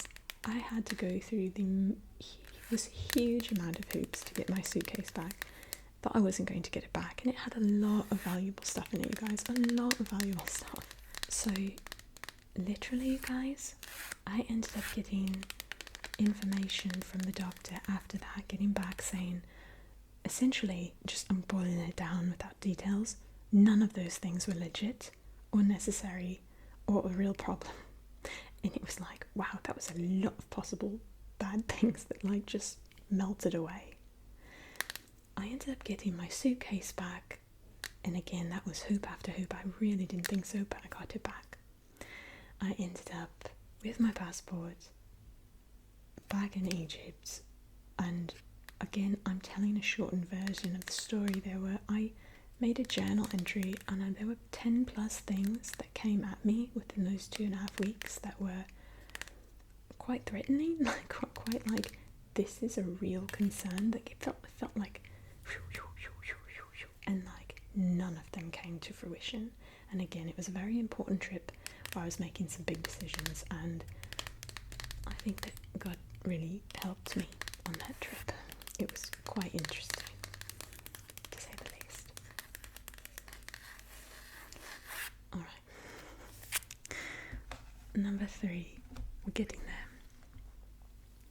I call this the treehouse story, and for that reason, I will be tapping on this plant. Not a tree, but I'm taking you back to Indonesia for number 3. I had just arrived for my 2-month time there. Literally just arrived. It was the afternoon when I arrived. I got brought to the teacher's house I was going to be with. I put my stuff down. She said, "Hey, we're going to take you tomorrow early morning to our village, which is an 8-hour drive, in a minibus to a wedding." And I was like, alright, okay, here we go. This was my first time overseas, remember? It's kind of a big deal, and I'm just thrown into it. First of all, I don't know this lady from anybody. Like, I'm introduced to her, and I'm staying with this person who, who the heck knows who this really is, right? Next morning, wake up, get popped into a van with probably at least 10 people squished in this minivan. And we're driving for like 8 hours to the village. I call it the treehouse story because we're going to a village where the homes were all on stilts, because you could have flooding there, and when the waters would rise, you needed your home to be up, so all the homes are built on stilts. I was like, it was so interesting, you guys. On that ride there, it was long, sweaty, tight, but we made it. There was just this really funny series of events that happened. Talk about getting lost in Indonesia. This is like my lost in Indonesia story that's just more intense than the other. I wasn't actually lost, it just felt like, what's happening? Who am I with now? The teacher dropped me at her family's home in a treehouse. One of the girls there took my hand and brought me to introduce me to friends at some other treehouse. So I'm in this other treehouse. I'm kind of lost. I don't know where the first treehouse is. I'm in the second treehouse somewhere meeting these people. Again, this is a friend of someone I don't know. And in that home, I'm introduced to a few more people. And I kid you not, those people took me to another place. Now, because I'm like, look different, they're showing me to all their friends. They're bringing me different places to show the foreigner, look at this, look at this. I didn't know really. I don't know if I caught on to that at the time, but it was just, I'm like meeting them, and then they're taking me this. It got about six degrees in, and I was like, I truly don't know where I am. I don't know who you are. I don't know who brought me to you. I don't know who brought me from them to you, from them to the. And I remember thinking, I'm a long way from home. I wasn't scared. It's just a really sweet people group, and I knew, I don't know, I figured I'd get back to that tree house that I was supposed to be at. I don't know. Did end up getting back there. There was an Indonesian wedding that I went to, and it was just so cool to stay that night. We just stayed one night in that tree house. I slept on the floor, just on the floor. And next morning we went to that wedding, and then we got back on this minibus that was packed even more full. And I was in the back middle, and it was an 8-hour drive again, so hot. They refused to roll down the windows, and that's because there's a fear that if there's cold air coming in, you'll get sick. And I'm like, I'm so hot, let's get some breeze. But culturally, there's some beliefs about cold and warm that just are cultural, and to their credit, like, they usually get sick if they get wind on them, because they used to be very hot. But not me. My body was fine with that. So I was sweating like anything in the back of this minibus at night, driving for 8 hours. Here's the kicker. This was the part that just really got me. You guys, we were most definitely on a cliff in a minibus, this close. Okay, I got to put my plant down. If this is the road, it was. What was it raining? should have been a warm rain. Anyway, really, really stressful situation, or like dangerous. I don't think it was rain, it was just the floor was bumpy. We were bumping a lot, and it was kind of muddy, like, you know, like it wasn't like a road, you know, it's like it's not just dirt either, it was muddy. Wall of mud here. We're on the minibus on this road, and a cliff. There's nothing, there's no rails, you guys, there's no rails. And it was tight. So there we were, bumping along. I remember being like, this is super dangerous, but I probably won't fall. There's likelihood this guy really knows what he's doing. He probably does this drive all the time. This is normal to him. We're good. But it was super like close calls, you know. So anyway, we got back to the home, and that was my treehouse trip. Not as long a story. I was able to contain myself and keep some details from you so that we can get to the actual second and first crazy stories. Okay, you guys, I've got some pasta sauce because this next story is a trip that I recently took to Italy. If you're on Patreon with me, then you've already heard this story, forgive me. But you're hearing it a second time. Okay, this was just recently, last October. I went to Italy with a family member. So my family member had been wanting to take me on a trip for a long time. It was a birthday thing. It didn't happen at my birthday, but it was a birthday thing. Really, we'd been talking about travelling together for a long time. She wanted to do that for me, and it was a really sweet thing and really, really important to me to have time with her. And it was just a special thing that we had planned, and she had paid for, so it was just like a lot, like a big gift, right? Okay, so keep that in mind. What happened was I had the date booked, the flights were all booked. The flights were booked in a way that was a bit different than I was used to. My family member used a travel agency, and they do it in a bit of a different way. I usually just book through Orbitz, you know, my tickets, and I keep it all kind of in-house. I don't use a travel agent or anything like that, so I'm not really used to that. Well, the travel agent had booked, or actually showed us some options at first, and they ended up not working. She sent us some dates that had us arriving, she sent us some options that had us arriving on 2 different days initially, and we had to like message her back and be like, you know, you've got us arriving on different days. It was a mistake on her part. But here's what happened in that moment. I got a certain date in my head, and a certain day that I was leaving, and it was a day of the week that I had in my head. And long story short, I'm all packed for my Italy trip, that again, so important to me. I had packed early, thank God. I'm sitting there the night before my travel. It's about 3 a.m. on a Monday at 3 a.m. and I thought I was leaving on Tuesday at 3 a.m. And the reason I think I had this mix up in my head is because of that original change. I had the first date in my head, and I never changed it. I never changed the day in my head. And I didn't have the same, like I usually just look on my phone, I took a screenshot, got my time, etc. It was this document that was sent that had detail after detail after detail, and it was written in a very complicated manner. And I mixed up the date, and it was 3 a.m.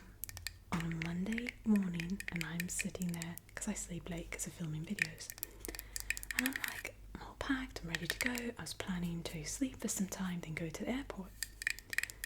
I'm like, let me just check my ticket again, make sure I've got the times right, etc, and check again to just kind of like plan when I'm going to leave the airport, etc. and I look, and it says Monday, the 10th or something. And I thought, well, no, Tuesday's the 10th. So that's not right. Okay, so, and I looked again, it had my family member and I back to back, and it kept swapping them. So I looked again carefully. I said, I think this is Monday. And suddenly, I'm like, I had like kind of a panic come over me. I'm like, no, wait. Looked more carefully, and sure enough, I thought the 10th was a Tuesday in the AM hours, and it was actually the Monday in the AM hours. I looked at the time on my flight thinking, oh my gosh, I need to rush, maybe I can still get there. Oh my gosh, I think I've missed my flight. Guys, my flight was leaving at 3 AM. The moment I realised that I had missed my flight, I was sitting in my apartment and the flight was taking off. And I went into a full panic. That's never happened to me before. And I've travelled a lot. I just totally had a blank out moment. I had a date in my head and my heart like broke because this is super important. I need to get there on time. This loved one purchased a ticket for me and I need to get there. I don't care how much I have to pay for this. I need to get there. I prayed, and then I immediately looked on Orbitz again. I just opened, that's what I always go to. And thank God there was a flight that had me arriving in Rome, which is where I was supposed to meet my family member, and from there we were taking a flight together from Rome to Florence. Okay, and it was supposed to be really exciting. She's coming from the US, I'm coming from Egypt, we're going to meet in Rome, and we'll take a flight together to Florence. And I wanted to start this trip off right, you know. I didn't want to even miss that with her. I didn't want to miss the first day with her. So I found this flight.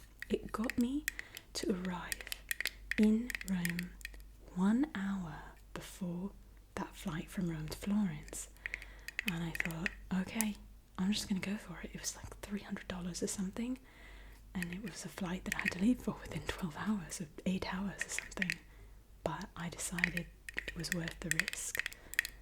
At least I'd be in Italy. If I couldn't get on the second flight, at least I could take a train from Rome to Florence. I could get there. I'm at least in Italy. So I booked it.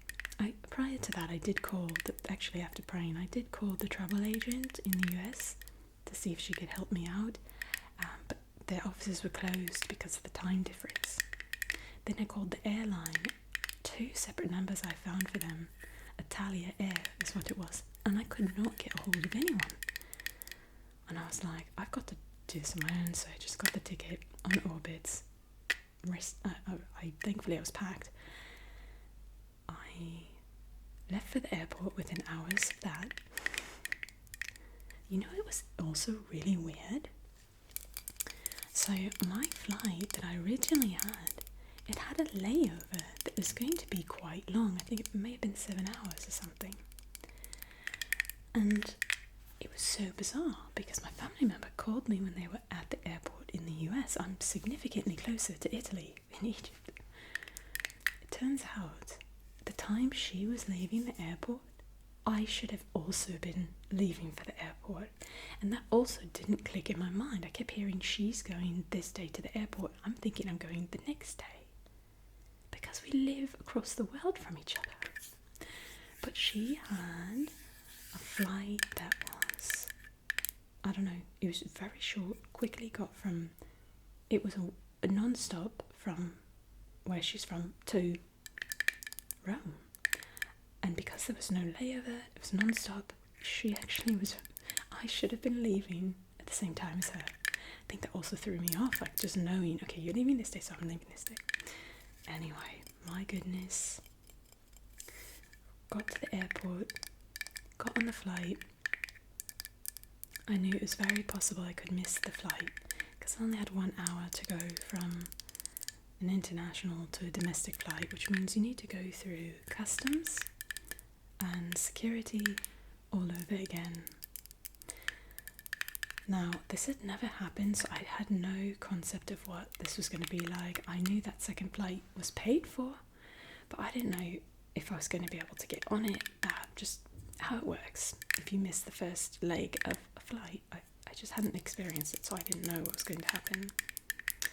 So, get on the flight, arrive in Rome, and I'm like praying that whole trip, like, oh, please let our flight arrive so early. Please let that second flight be delayed so long so I can get on that flight with my family member.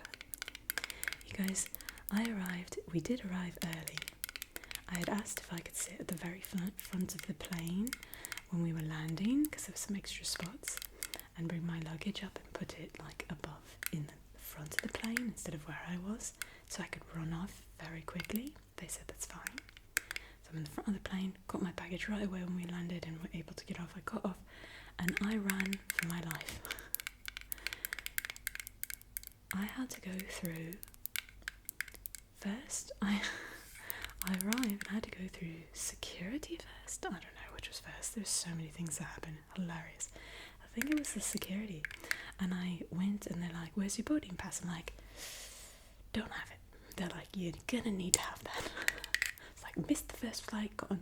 It's a long story. I don't have the second flight boarding pass, but I'm in the airport. They're like, cool, you need to get that. So they sent me to this other counter that was like right around the counter. Right around the corner, forgive me.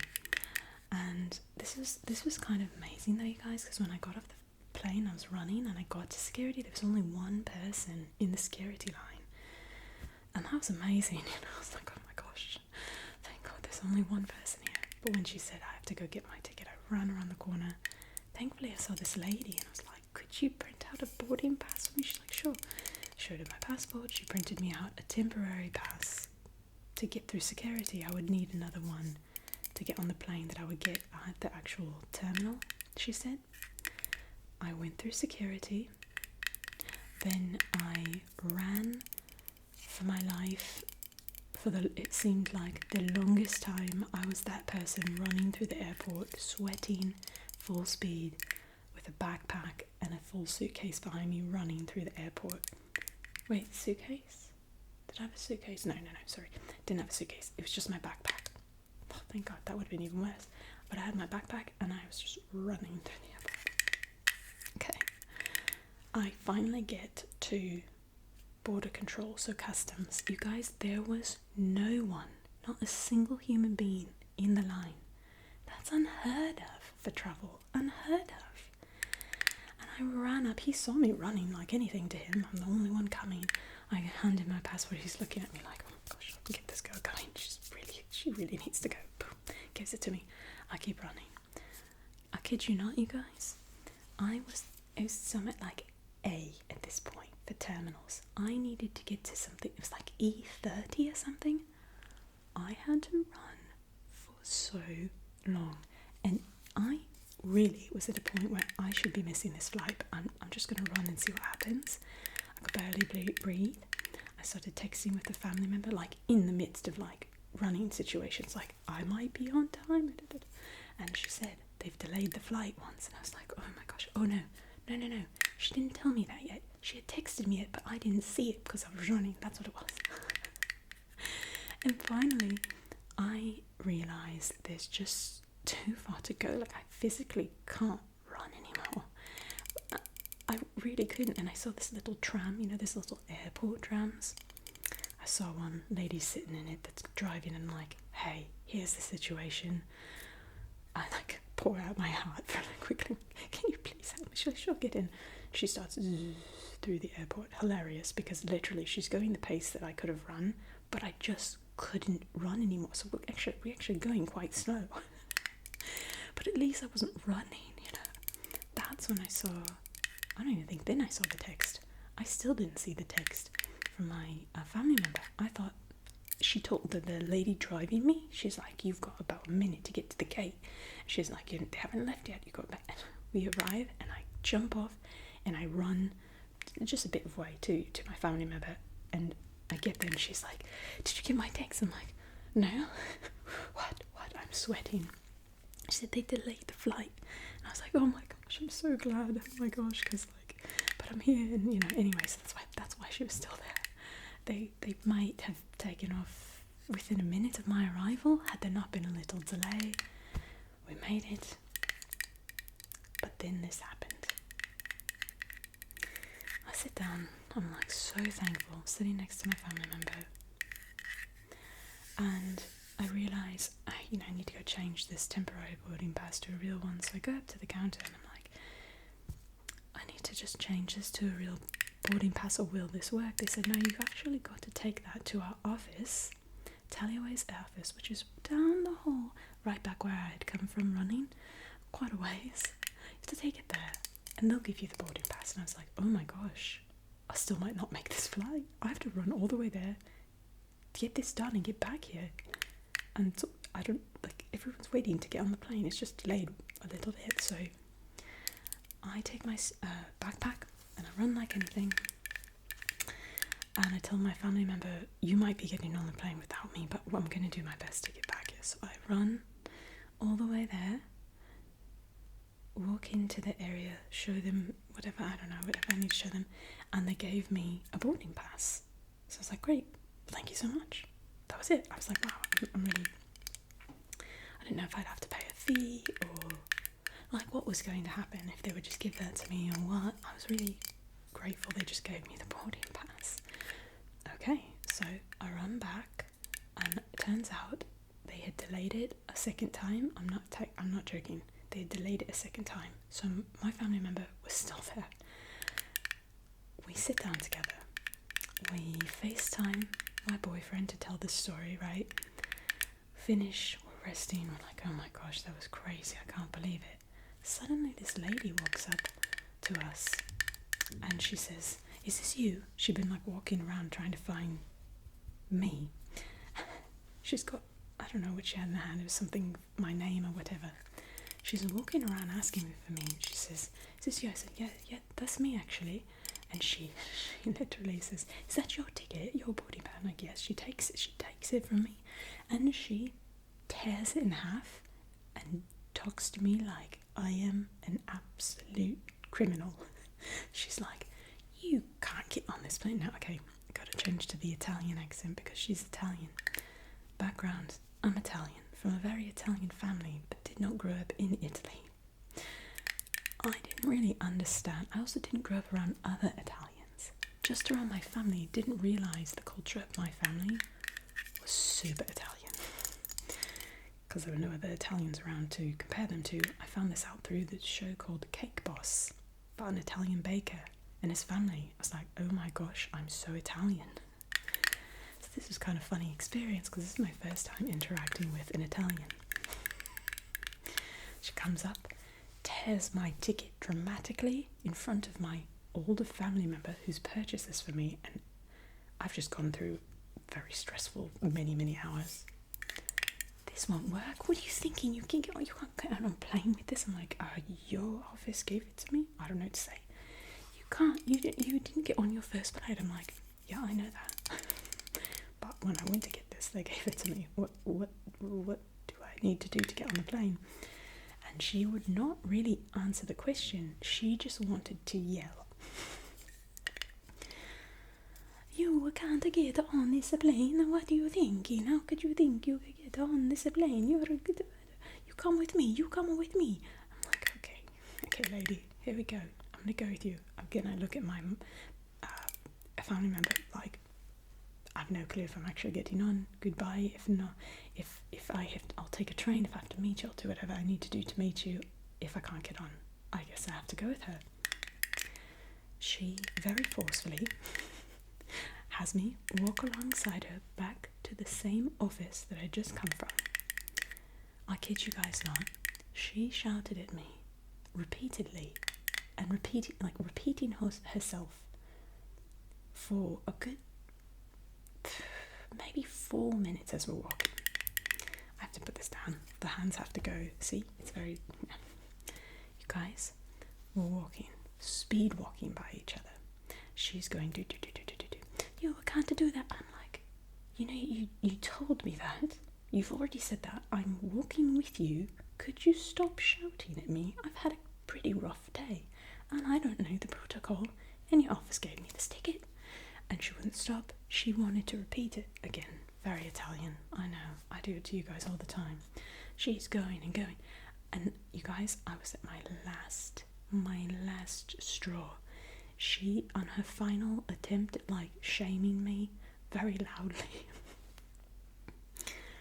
I lost my you-know-what completely. I just shouted at her in the middle of the airport. I was like, I know that this is not what's supposed to happen, but I have absolutely no idea what I'm supposed to do.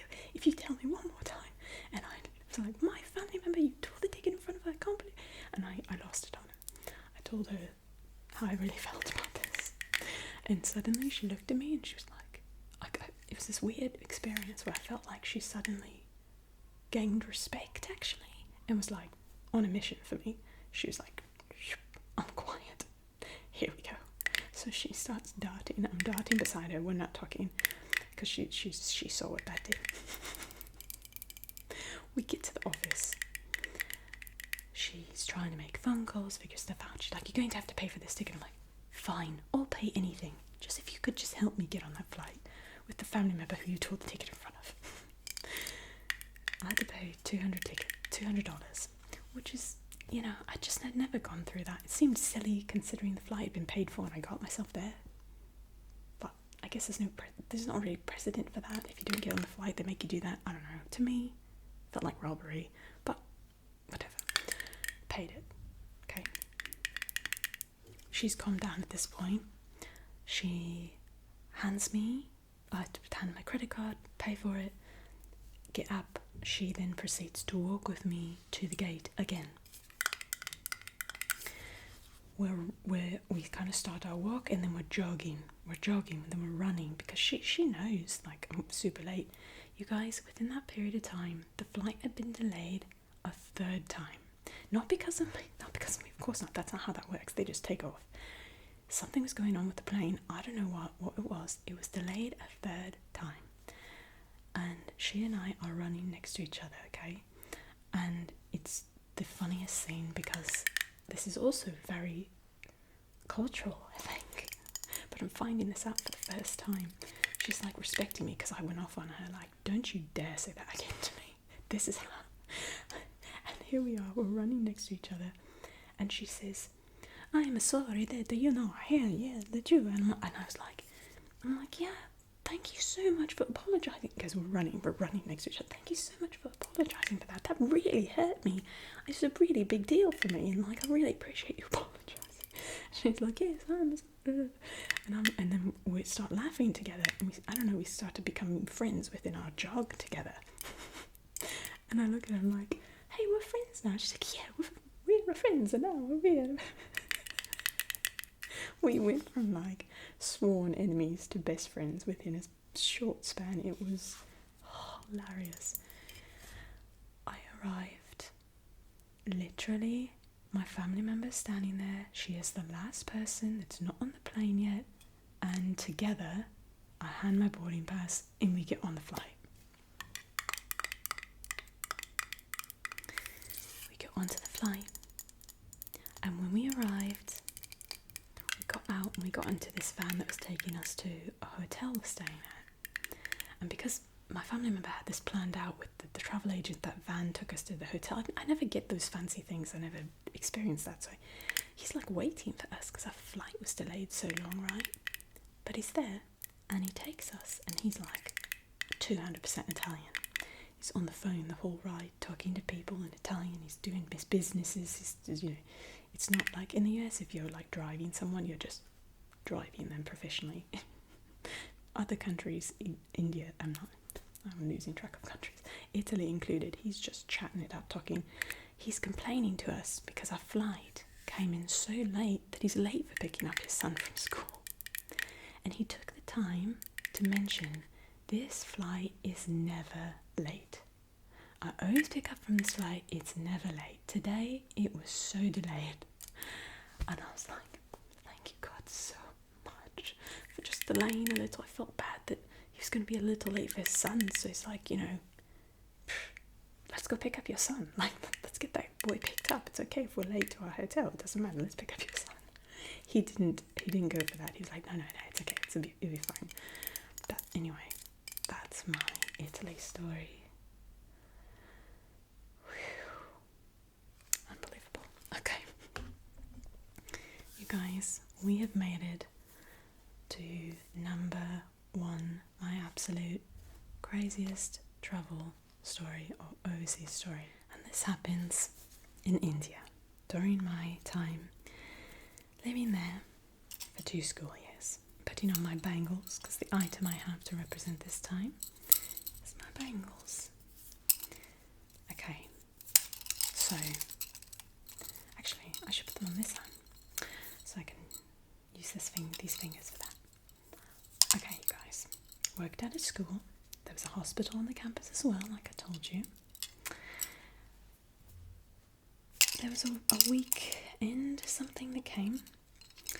All of the other people in charge at the school were off campus except for our principal of the school. All the other people in charge that usually know what's going on, they spoke the language properly, etc. They're all Indian, it's called Telugu, that's spoken in Andhra Pradesh, where I was. Well, they were all gone for like a weekend. Except that there were some teachers, but no one in charge. I was technically in charge. I was one of the people in charge. However, I'm not Indian and I can't speak Telugu. I could not speak Telugu.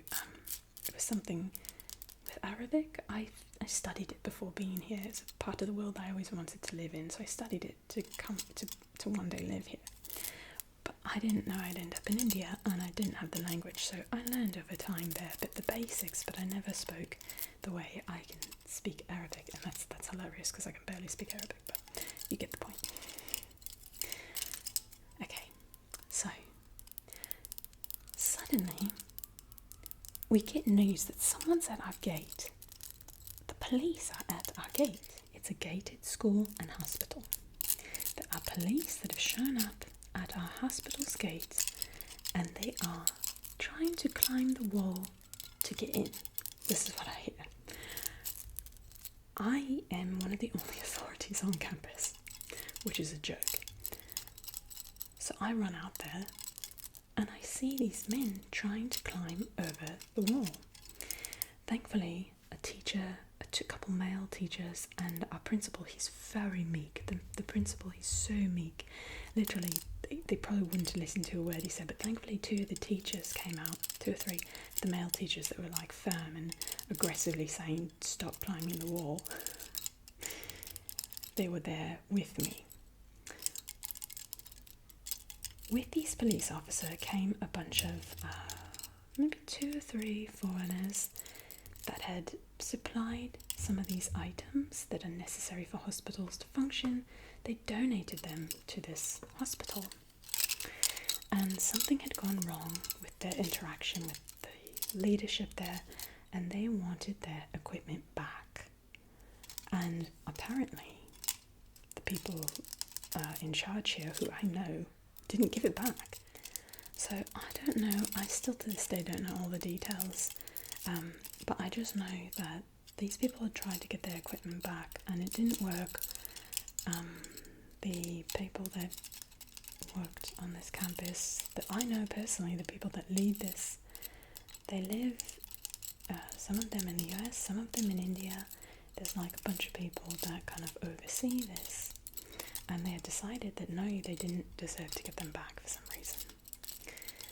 So I guess this company sent over people from this company, they're foreigners, to actually just go on campus and get the equipment back.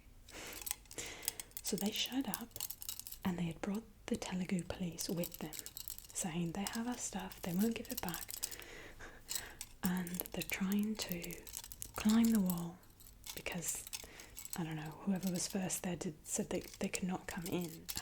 When they came, they weren't allowed in through the normal gate because their purpose was to take the equipment, so they didn't let them in. So they were trying to climb the fence, and they have the Telugu police on their side. So it's not a good situation, okay? So I'm out there, this little foreigner, little girl foreigner, just like, can we help you? And I take out my camera. I was told, I had gotten a call from our leadership when we saw this was happening. We made calls to check in with people, say, what should we do? Don't let them in. Okay, what should we do? They're trying to climb the wall. And I was told, try to take some pictures of them, you know, climbing the wall, because that's evidence they're trying to break in to do this. And I'm like, well, okay, I'll do that. Get my camera out like a dum-dum. And I start taking pictures. The reason it's dumb is because there's police there. You can't take pictures of police. And they got furious. Don't take pictures of the police. You can't take pictures of the police, etc. And I was like, but you're climbing our walls. Like, you can't do that. They're like, you need to erase that. You need to erase that. And I did something a little tricky. I just erased it from the phone, but I didn't erase it from the trash, if you know what I mean. So I erased it there. I didn't think of it. So I left the scene quite quickly, went to my office, downloaded the photo onto my laptop, then erased it and went back out to the situation. At that time, they had gotten them to stop climbing the walls. Sorry if you can hear my neighbours, you guys. These are the neighbours right now, twins that are about 4 and a little girl that's about 2, and they're just having a party. It's literally like 3 a.m. I'm going to keep going though, you guys, because I want to be able to finish and get this video to you. So sorry if you can hear them. So we get them to stop climbing, but there was just this point when the police looked at me. You guys, I kid you not, they're holding like sticks, like beating people sticks. And in India, you just get beaten. Like, you just get beaten by the sticks. Like, that's what happens. You just get beaten. There's no rules like this, okay? So it's actually quite scary. So I came back out. The men were taking care of it. They said, you can't come on, etc., etc. That ended. That night, suddenly, I got a phone call saying they're back. It's the middle of the night. They're trying to get into the gate again. They're trying to jump over the gate. They're trying to get in. So I contacted the leadership again, and they said, well, do us a favour. Could you go to the 3rd story of the school and get some photos of them, because I could see over into the hospital area, a walkway up to the hospital, so I could get video of them going over the fence, getting their equipment and coming out, which they did this time. They had brought in the police, they got in the gate, they did the whole thing in the middle of the night. So guys, I'm in the middle of the night wearing all black on the 3rd floor of this building. It's a school, hiding and taking photos of the Telugu police with these men taking stuff from our campus. This was a terrible idea. Oh, they had threatened me. That's what it was. When the police were trying to jump the fence, the men were trying to jump the fence in the first place, and the police were there, they had threatened me. They said, do you have a work permit here? Do you have your visa with you here? Etc. And I had a tourist visa that allows you to be in India for 10 years straight, as long as you leave the country every 6 months. But I didn't have like a work visa. I was not paid. I was just helping out. So it was like they were trying to threaten me. We're going to take it away from you, etc. It was really kind of scary. So that night when they came back, I was really nervous. And I'm up there like a spy, like a ninja, taking photos of them, trying to get so they can't see me, because it's an open air room on the 3rd floor. It's not enclosed. They're like having a screaming bath time downstairs or something. There's water, there's screaming, playing. Okay, we're almost done. Long story short, I'm in this open air room, taking photos, pitch black, middle of the night. I had to send these photos to the leadership so they'd have evidence that these people climbed the wall and took their equipment.